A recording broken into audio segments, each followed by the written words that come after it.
Agora quero convidá-los para a Santa Palavra de Deus. Como sempre, nesse programa Escola Bíblica Dominical, nós trazemos um comentário a respeito da lição bíblica, CPAD, e hoje estamos com a lição de número 9, Jó e a inescrutável sabedoria de Deus. Inescrutável é aquilo que não dá para se avaliar, não dá para se entender, não é? Algo inescrutável. Não dá para decifrar, é algo indecifrável. Mas, com a ajuda do Espírito Santo e da sua santa palavra, nós vamos fazer aqui um comentário para que você possa entender, pelo menos, o caminho da sabedoria de Deus. Em Jó, capítulo 28, versículo 28, eu quero tomar apenas esse versículo, que é o texto áureo da nossa lição, e diz assim: Mas disse ao homem, eis que o temor do Senhor é a sabedoria, e apartar-se do mal é a inteligência. Olha que coisa linda, né? A sabedoria de Deus é inescrutável, mas Jó aqui traz para nós o caminho para a sabedoria. Ele diz que o temor do Senhor é a sabedoria, e o apartar-se do mal é a inteligência. Amados, quem é sábio segundo as Escrituras? O mundo tem seus conceitos de sabedoria. Mas à luz da Bíblia, quem é que é sábio? É o que fala diversos idiomas? É o que lê mais de 60 livros por ano? É aquele que conhece muito de filosofia? É aquele que conhece muito de teologia? O que tem profundo conhecimento na literatura mundial e nacional? Quem é sábio segundo as Escrituras? Aqui não há nenhuma reprovação, amados, às atividades contidas nas indagações que acabei de fazer. Não, é importante, né? É importante o homem conhecer, é importante o saber. Pelo contrário, seria bom que cada vez mais cristãos tivessem uma compreensão mais profunda, mais compreensiva, tivessem uma cosmovisão cristã, né? Entendesse da visão, assim como uma versão mundial acerca de todos os temas, claro. Mas o que queremos mostrar aqui é que a verdadeira sabedoria, da qual fala a palavra de Deus, tem como fundamento o temor do Senhor e o apartar-se do mal. A inteligência e a criatividade humana é o primeiro ponto da nossa lição. Olha, desde o capítulo 4, o livro de Jó apresenta uma sequência de discursos de Jó, de seus amigos, em que se procura entender o sofrimento por que Jó está passando. Essa série de discursos leva a um impasse. Os amigos de Jó imputam ao patriarca um pecado que ele não havia cometido, e ele declara inocência, embora queira também saber de Deus o porquê do seu sofrimento, pois nem Jó sabia por que estava sofrendo. Mas, após a terceira fala de Bildade, que é respondida pelo patriarca, Jó vai fazer uma reflexão a respeito da sabedoria divina. E aí, para contrastar com a sabedoria humana, que apesar de todos os esforços, estava num impasse pela crise que estava passando, então Jó busca uma resposta para tudo que está sendo inquirido. Trata-se de um momento de transição do livro, né, em que o patriarca irá, por primeiro, falar sobre a sabedoria divina e depois realizar o que se denomina a última defesa de Jó. Né, a última defesa, para que então intervenha o discurso de Eliú, que é o último que fala, e em seguida o próprio Deus, pondo fim a toda aquela reflexão, ele traz uma resposta para o sofrimento humano. Assim, depois que responde a Bildade, através de uma parábola, né? Jó no capítulo 27 e o verso 1, Jó diz assim: prosseguindo Jó em sua parábola, ele disse: vive Deus que desviou a minha causa, e o Todo-Poderoso que amargurou a minha vida. E aí ele começa, né, a usar uma alegoria patriarca, né, para exatamente procurar entender a sabedoria de Deus mas também a sabedoria humana. Jó disse, olha, há veios de onde se extrai a prata, e para o ouro, lugar em que o derretem. Jó 28 e o verso 1. Nessa expressão, um tanto enigmática, né? Própria dos textos poéticos, especialmente judaico, o patriarca ensina-nos algumas importantes lições. Primeiro, ele está a falar da racionalidade do ser humano. Jó está mostrando que ele é capaz de identificar a prata na natureza e de extraí-la. Deus é capaz de identificar a prata na natureza e de extraí-la. O homem foi feito para ser mordomo da criação terrena, tendo domínio sobre tudo o que existe sobre a face da terra. Gênesis 1:28 diz que Deus, ao criar o homem, domine ele sobre todas as coisas. Então Jó disse que Deus cria o ouro, Deus cria a prata e dá ao homem sabedoria para extrair esses minérios, não é, da terra.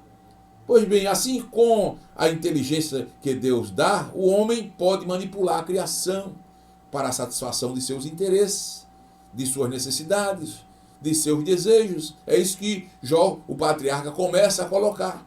Assim, ele mostra que o homem não só é capaz de identificar a prata e o ouro, distinguindo-os, mas também de extraí-los da natureza e de fazer com que venham a suprir as suas necessidades. Isso é inteligência humana. Isso é racionalidade do ser humano. Deus não criou o homem um robô. Não. Deus criou o homem e lhe deu inteligência. Quando Deus disse, né, que o homem seria a sua imagem e sua semelhança, isso está falando também da inteligência, da racionalidade, né, da capacidade de conhecer. Muito bem. Sabedoria, à luz da Bíblia, amados, e também dicionário de Strong, português, que ele usa a palavra sofia. Sabedoria aí é inteligência ampla e completa, usado no conhecimento sobre diversos assuntos. A Bíblia, quando fala de sabedoria, está falando de um conhecimento sobre diversos assuntos. A sabedoria que pertence aos homens, especialmente o conhecimento variado de coisas humanas, coisas divinas, adquirido pela sutileza, pela experiência, não é? Sumarizado com máximas, com provérbios. Não é? E aí vem essa mesma sabedoria, é conhecida como ciência, como conhecimento, o ato de interpretar sonhos, também é chamado na Bíblia de sabedoria, né? O ato de sempre dar conselhos, isso é usado como uma sabedoria pelos mais sábios. A Bíblia também fala da inteligência evidenciada em descobrir o sentido de algum número misterioso ou de alguma visão, isso também na Bíblia é chamado de sabedoria. Habilidade na administração dos negócios, né? Seriedade, prudência adequada na relação com pessoas que são discípulos de Cristo, habilidade na descrição em transmitir a verdade cristã. Tudo isso a Bíblia chama de sabedoria, conhecimentos e prática dos requisitos para a vida devota e justa. Uma pessoa que tem essa prática, esse conhecimento, a Bíblia chama isso de sabedoria, a inteligência suprema, assim como a que pertence a Deus. Né? Tem pessoas que têm uma inteligência suprema e a Bíblia chama isso de sabedoria. A Bíblia também fala da sabedoria em relação a Cristo. Fala da sabedoria de Deus que se evidencia no planejamento e execução de seus planos, na formação do governo e do mundo e das suas escrituras, por exemplo. Isso a Bíblia chama de sabedoria. No dicionário de Strong também há a palavra mestre, que é utilizada sempre a Jesus, didaskalos no grego. Sabe o que significa quando Jesus é chamado de mestre? Nicodemos identificou Jesus como mestre, rabi. Mestre ali é um professor. No Novo Testamento, alguém que ensina a respeito das coisas de Deus e dos deveres do homem é chamado de mestre, de rabi. Jesus assim o foi. Alguém que é qualificado para ensinar. Os mestres da religião judaica eram chamados de rabinos, né? Daqueles que pelo seu imenso poder como mestre atraem multidão, como João Batista, como o próprio Jesus, que ensinava no deserto e as multidões afluíam para ouvi-lo. Então, a luz da Bíblia é chamada de mestre. E mestre é alguém que tem sabedoria. Alguém que tem autoridade usada por Jesus para referir-se a si mesmo como aquele que mostrou aos homens o caminho da salvação. Essa autoridade nas Escrituras para mostrar às pessoas o caminho da salvação, à luz da Bíblia, também é chamada de sabedoria. Dos apóstolos e de Paulo, daqueles que nas assembleias religiosas dos cristãos encarregavam-se de ensinar, assistidos pelo Espírito Santo, como é que a Bíblia chama esse conhecimento? De sabedoria. Então, à luz da Bíblia, a palavra sabedoria ela é muito abrangente, mas sempre voltada para alguém que tem temor a Deus, alguém que se desvia do mal, alguém que busca agradar ao Senhor. Então ele recebe habilidades, ele recebe capacidades, não é de nós mesmos, é um dom de Deus, é uma dádiva de Deus. Não há de que o homem se orgulhar, não há de que o homem se sentir, né, o rei da cocada preta, não.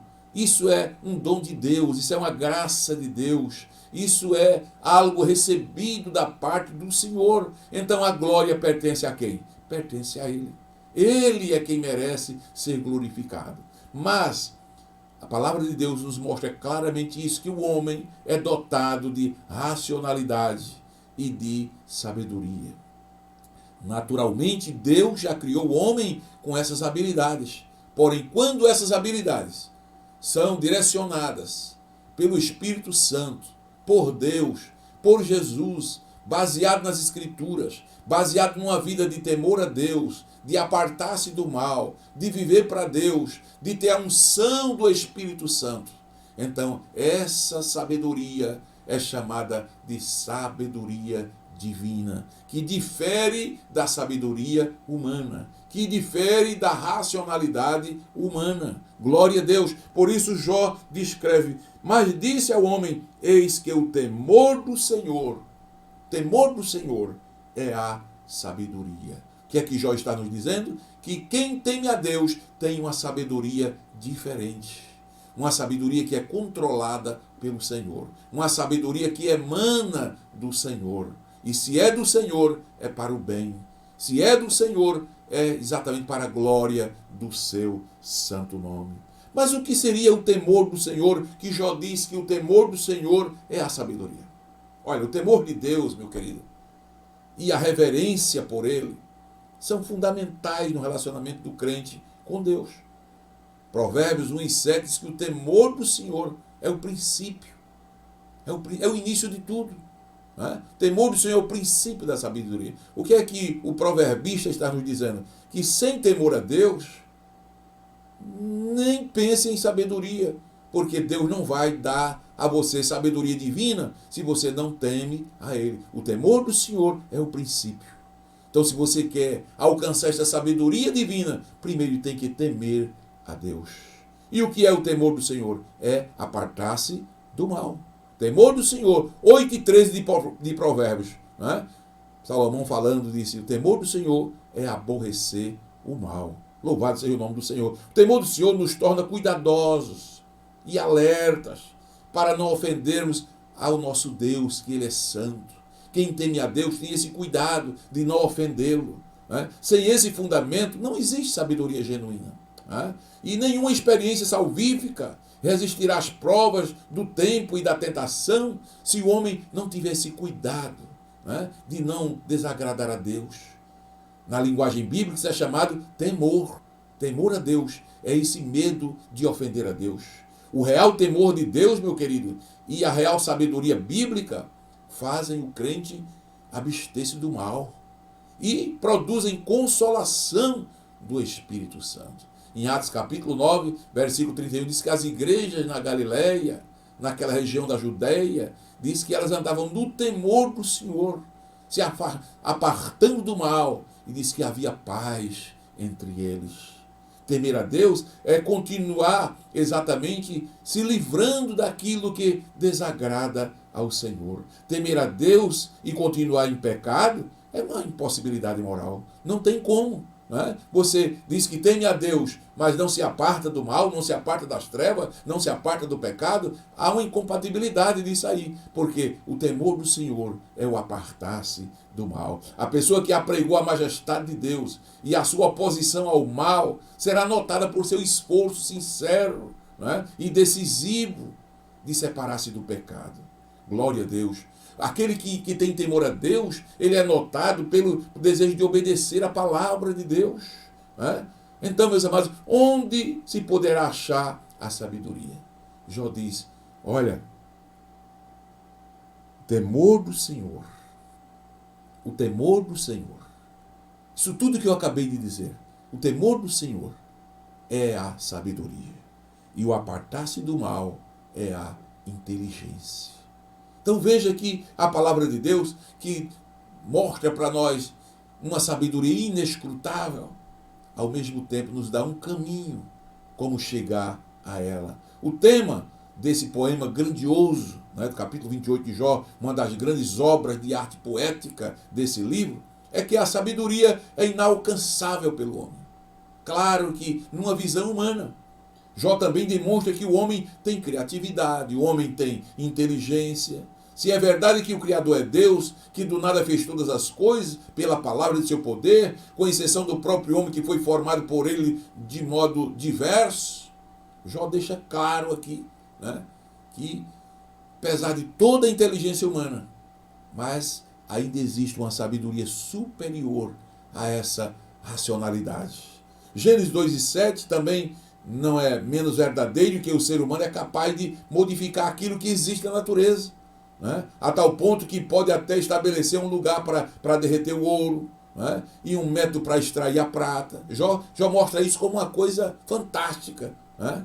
O homem diferia entre o ouro e a prata, separando os elementos. Né? Normalmente isso se encontra misturado com outros metais, mas Deus dá ao homem a habilidade, a capacidade de não só detectar onde tem esses materiais, né, mas também de distinguir um do outro, de purificar o ouro, purificar a prata. Jó diz, isso é habilidade humana. Isso é a inteligência que Deus deu ao homem. Jó assim inicia uma reflexão mostrando a superioridade do homem em relação à criação terrena, sua inteligência, a sua criatividade. Existem animais inteligentes, mas não tem essa inteligência que o homem tem. Não tem essa racionalidade que o homem tem. Né? Não tem.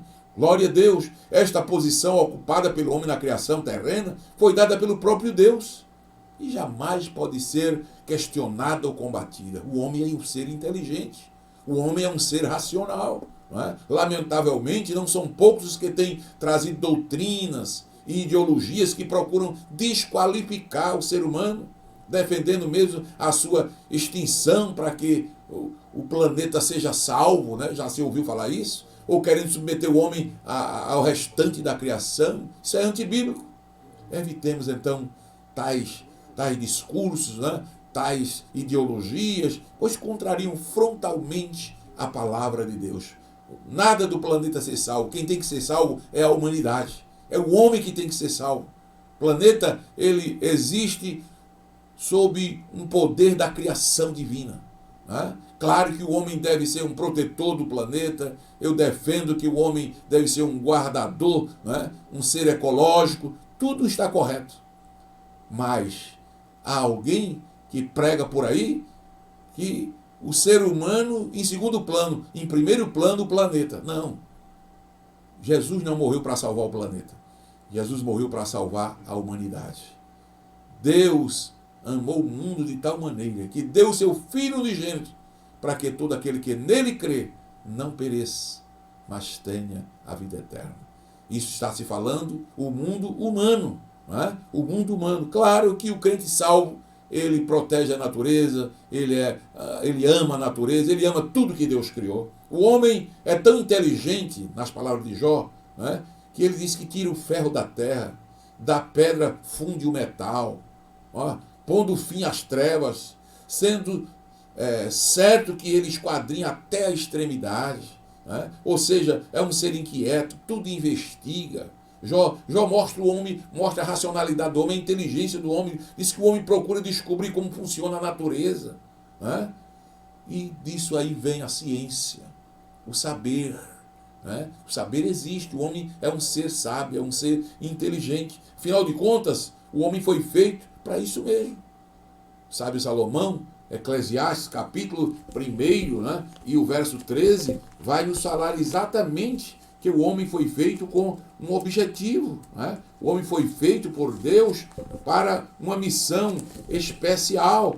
Olha Eclesiastes capítulo 1 e o versículo 13, o que diz a palavra do Senhor. Diz aqui, ó: apliquei o meu coração a esquadrinhar e a informar-me com sabedoria de tudo quanto sucede debaixo do céu.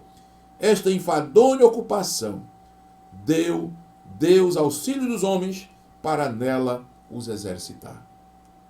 Então é uma ocupação que Deus deu ao homem: esquadrinhar, pesquisar, buscar a sabedoria. Vê-se assim que, ao contrário do que se costuma dizer, em momento algum a ciência é uma atividade atacada pela Bíblia Sagrada. Não. A Bíblia em nenhum momento diz isso. Não é?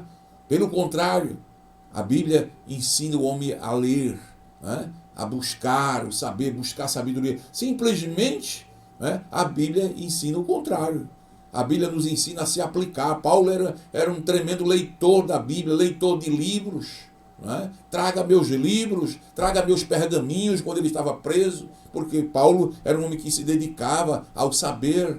Jó era um homem sábio, né? Um homem intelectual, salmista. Moisés, né? Era um legislador. Davi também era um homem de tamanho conhecimento.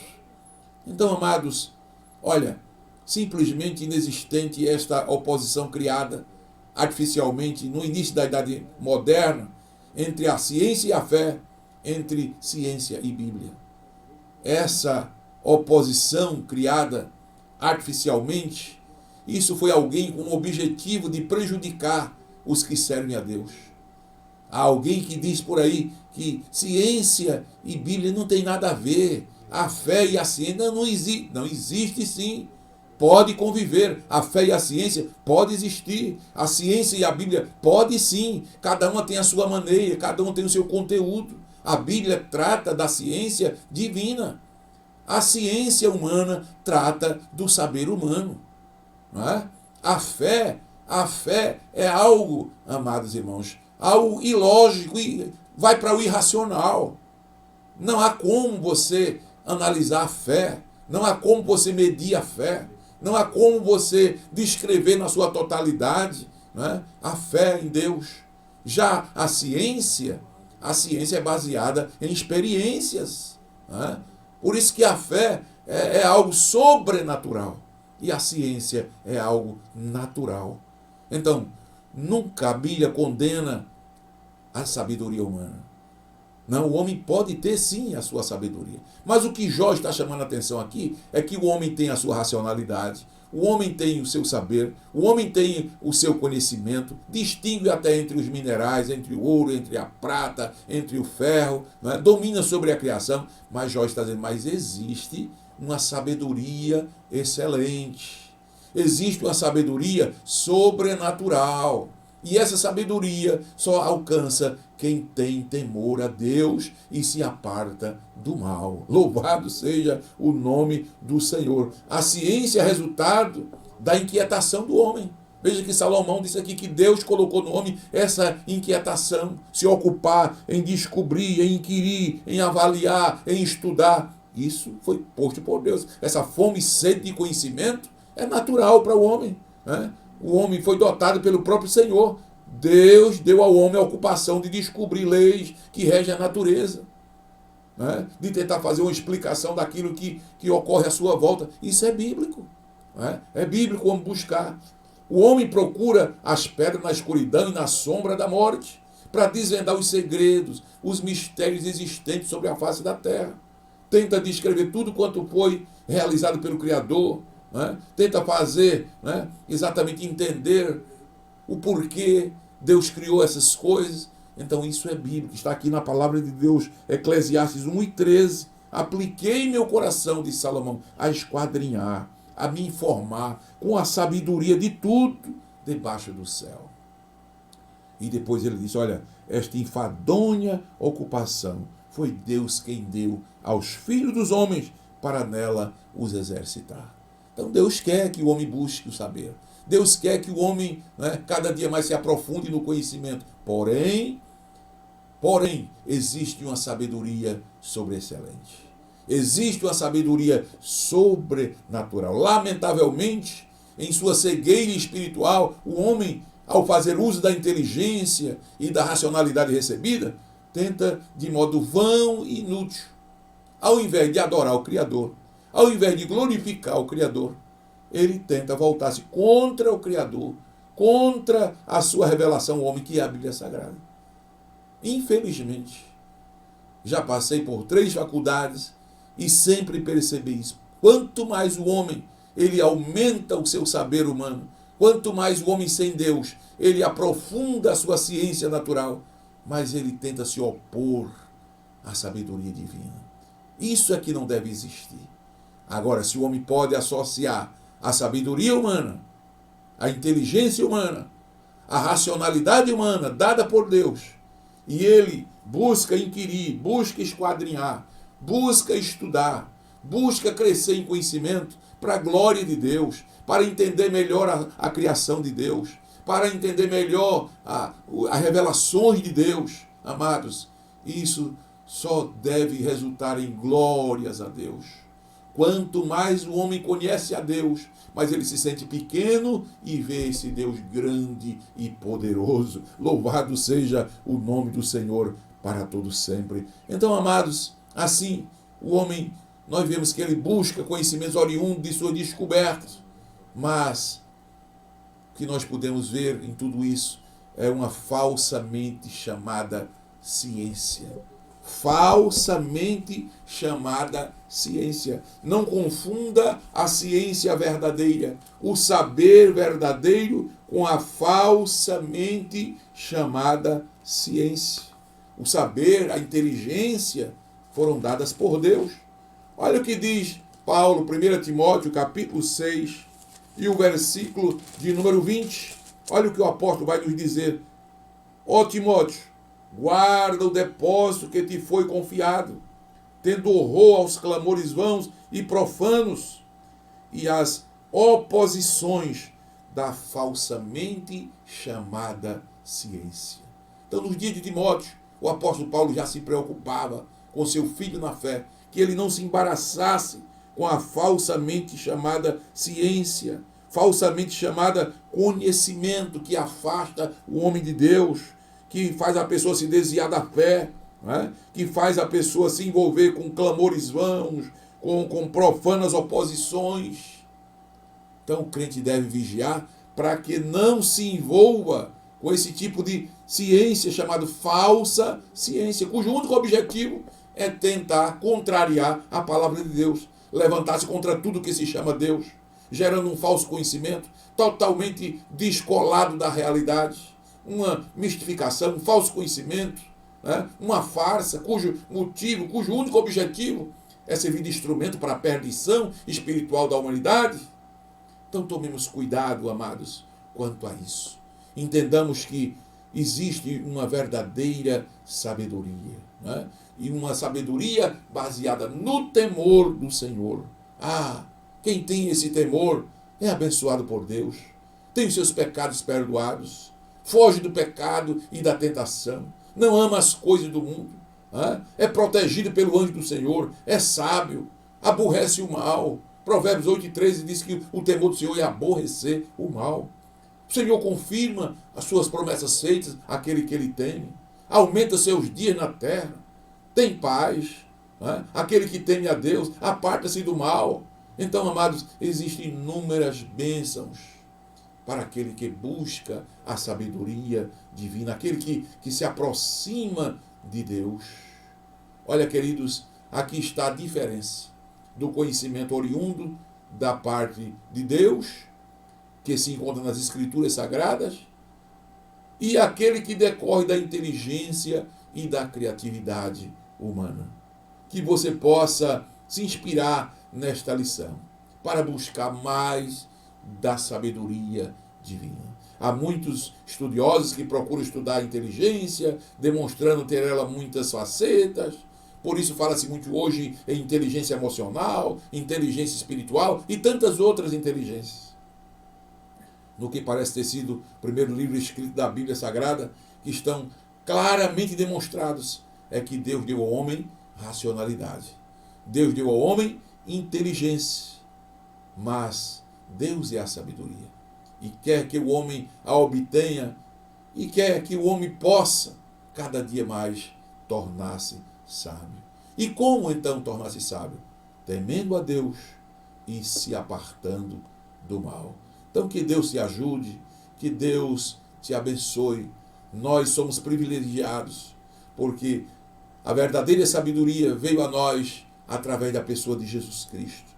E se seguirmos as suas pisadas, se seguirmos as Escrituras Sagradas, se seguirmos a Palavra de Deus, obteremos cada dia mais sabedoria divina e nos conduziremos nesta terra com destino para o céu. Que Deus te abençoe, que Deus te ajude, que essa lição venha lhe despertar a buscar mais temor a Deus. E através do temor a Deus, mais sabedoria, mais conhecimento de Deus para palmilhar por este mundo.